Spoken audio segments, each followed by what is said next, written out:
सैयदा अस्मा बिनते अबी बकर रदी अल्लाह ताला अन्हा वो फरमाती कि अल्लाह के रसूल सल्लल्लाहु अलैहि वसल्लम ने गरम खाना खाने से भी मना किया है, और सुरीद बन जाता तो वो ऊपर से ढांप देती, और जब थोड़ी देर के बाद वो कुछ ठंडा हो जाता तो फिर वो तनावुल करती। तो किसी ने कहा कि खाना तैयार करके वहाँ रख देती हो, जबकि इसको खाना चाहिए जब तैयार हो गया।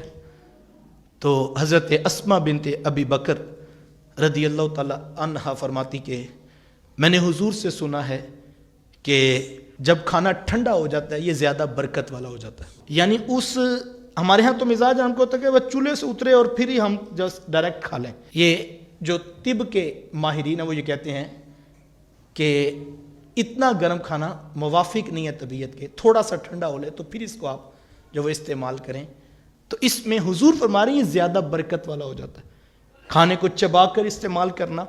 और ख़ास तौर पर एक हदीस में है कि अल्लाह के रसूल सल्लल्लाहु अलैहि वसल्लम गोश्त तनावुल फरमा रहे थे, तो हुजूर इस्लाम ने जो गोश्त का वो टुकड़ा था उसको अच्छी तरह से साफ़ किया और उसको दांतों के साथ हुजूर ने चबा कर खाया। तो उम्मुल मोमिनीन हज़रत आयशा सिद्दीक़ा रज़ियल्लाहु ताला अन्हा हुजूर को देख रही थी, और हुजूर बड़े जो है वो लतीफ़ अंदाज में और बड़े जो है वो खूबसूरत अंदाज पे उसको साफ कर रहे थे। तो जब उम्मुल मोमिनीन ने देखा तो हुजूर फरमाया, आयशा गोश्त इस तरह खाया करो, इस तरह जूद हजम भी होता है और इस तरह ये जो है लजीज भी हो जाता है। यानी हमारे यहाँ ये भी स्टेटस है, हमने ऊपर ऊपर से खाया और हमने फिर छोड़ दिया, और फिर हमने जो है वो अगला पीस फिर अगला पीस। जितना इस्तेमाल करना चाहिए आप उतना डाल लीजिए, जितनी आपको ज़रूरत है आप उतना डाल लीजिए, फिर ज़रूरत पड़ेगी तो आप फिर डाल लें।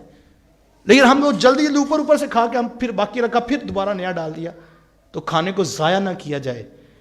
अल्लाह के रसूल सल्लल्लाहु अलैहि वसल्लम घर तशरीफ़ लाए तो किसी कोने में रोटी का एक टुकड़ा पड़ा था, तो हुजूर ने वो उठाया और हुजूर में आयशा रोटी की इज्जत किया करो, जब ये रूठ जाती है फिर पलट के नहीं आती है।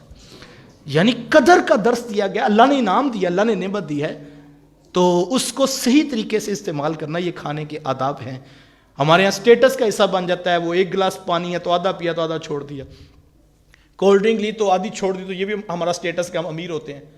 खाना डाला तो आधा छोड़ दिया, तो कि हम अमीर होते हैं तो सारा खाना खाना, तो ये तो लालची होने की निशानी बन गई हमारे यहाँ, जबकि आदाब ये हैं। बल्कि एक रिवायत में तो ये है कि जब खाना खाने वाला खाने के बर्तन को साफ करता है तो हुजूर मैं बर्तन भी उसको दुआ देता है, यानी एक मोमिन की जिंदगी। और फिर जब खाना खा चुके, अल्लाह अकबर, खाना खाने से पहले उसको सिखाई गई थी कि वो बिस्मिल्लाहिर्रहमानिर्रहीम पढ़े, बिस्मिल्लाह व अला बरकतिल्लाह पढ़े। और बल्कि फरमाया जब तुम खाना खा रहे हो और तुम भूल गए हो खाना खाते वक्त बिस्मिल्लाह पढ़ना, वह जैसे तुम्हें याद आ जाए तो उसी वक्त पढ़ लो बिस्मिल्लाह अव्वलहु व आखिरहु, ऐ अल्लाह तेरे नाम से शुरू करता हूँ, इसके अव्वल व आखिर में बरकत डाल दे।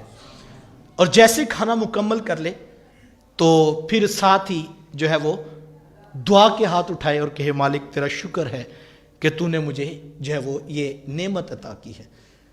खाना खाने से कबल भी दुआ सिखाई गई और खाना इख्तिताम करने पर भी दुआ सिखाई गई।